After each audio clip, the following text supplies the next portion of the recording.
All right, so a lot of people believe that gaining muscle is vain, it is for summer pictures, but what if I told you that gaining muscle can actually help you live longer, can help you play with your grandkids, be alive to actually see your grandkids if you're at that age, and some of your kids are little are not married yet, like myself.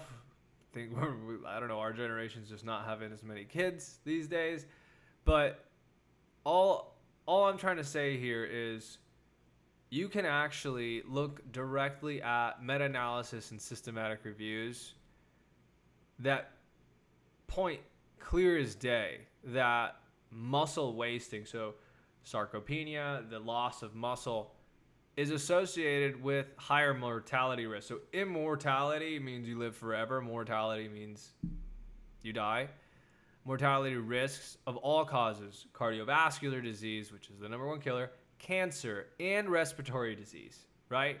Not just one, but two meta-analysis. Low SMI, which is skeletal muscle mass index, as you can see up here, is associated with the increased risk of all-cause mortality. Again, right?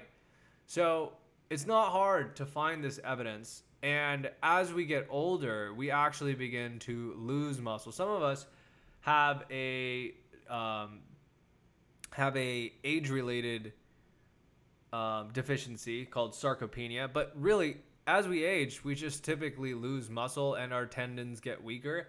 And if you are not actively fighting this, then you are actively increasing your chances for all-cause mortality. So I think that, and this is one of the things a good friend of mine told me, is that you actually will start to see insurance providers covering personal trainer sessions. And I believe it. Actually, Medicare is starting to cover some sessions at our gym, as a matter of fact. And for good reason. And for good reason, right? Like, look at these are not one but two meta-analysis. Do you know what a meta-analysis is? So one of the reasons I fell in love with personal training is because you have this hierarchy of evidence. So think of like each individual's like randomized control trial with humans, right? Or even cohort trials, which is just one person, or case control studies with just or even cross-sectional trials. I won't go to animal trials, but where you just see like these studies of humans where they test for one thing and they control a lot of the variables. All of these are good. Meta-analysis is groups of studies. So this was like a study of like how many? 16, I believe, studies. Oh wow, look at this. They studied like almost 900,000 people in this one. This one was, I think, of 16 studies.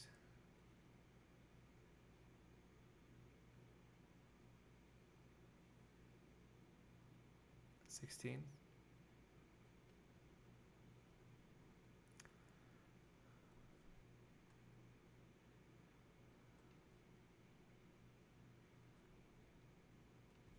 Anyways, um, meta-analysis and systematic reviews are studies of studies.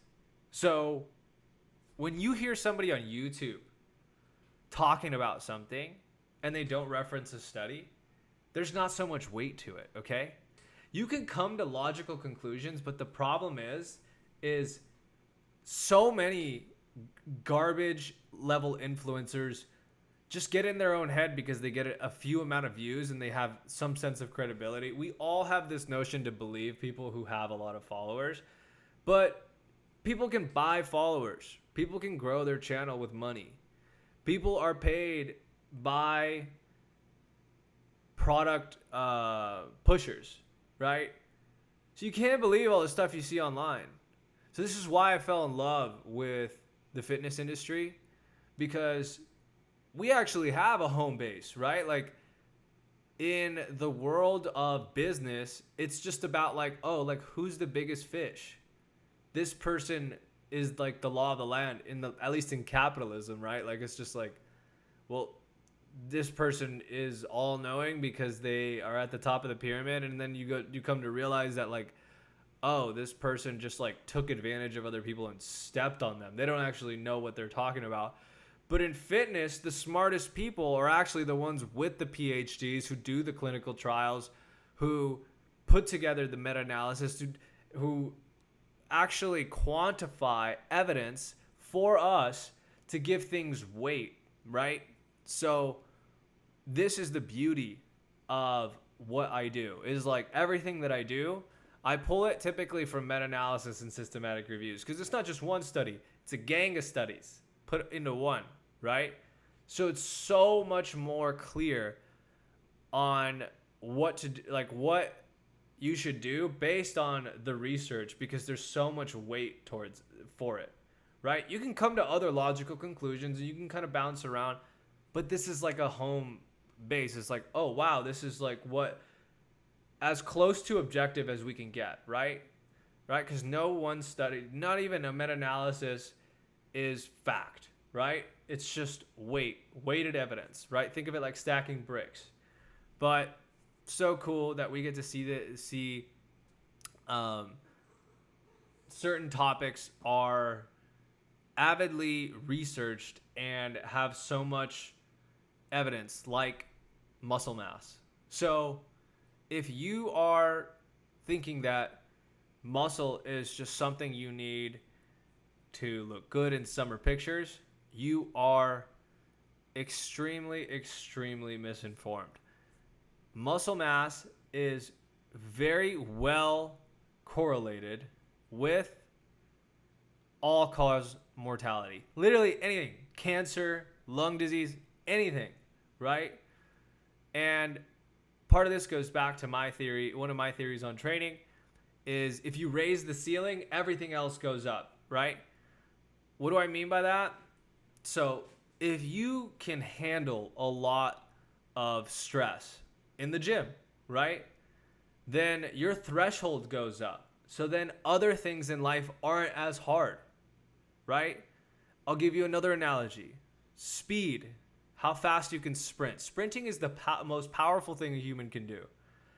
If you can run 25 miles per hour and you play soccer at 15 miles per hour, you are operating at around 75% of your max pace. So you're kind of cruising in the game. And also, these calculations are not exact. It's just an analogy. But if someone else can only run 17 miles per hour and the game is played at 15 miles per hour, they are redlining. They are at max capacity the entire game. So they are going to fatigue so much faster. They're going to be more likely to get injured because they're redlining, because they're at their maximum, right?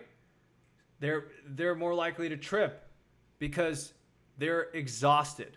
So when you consider the fact that resistance training and even power training, people think power training is irrelevant, increases your maximum threshold, which reduces the outside stressors, the stressors of regular everyday life, by just a sheer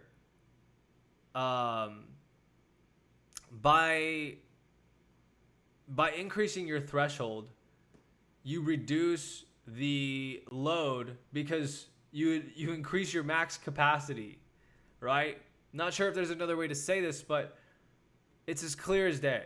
If you increase your ability to handle stress, and another thing, the autonomic nervous system, right, is part of the central nervous system.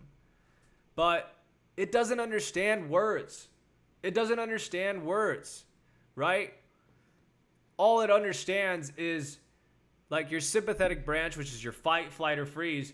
Is there a threat, right? And then your parasympathetic, are we safe, right? So all it understands is these two things. And if you can put yourself in a situation where you can handle extreme fight or flight, then you're more likely to be relaxed in other situations that are not actually life-threatening, right? So many of us have anxiety, and this is another thing, right?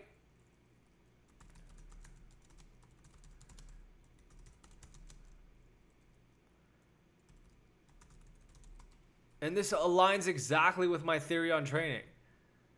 It reduces depression. Why do we think that is?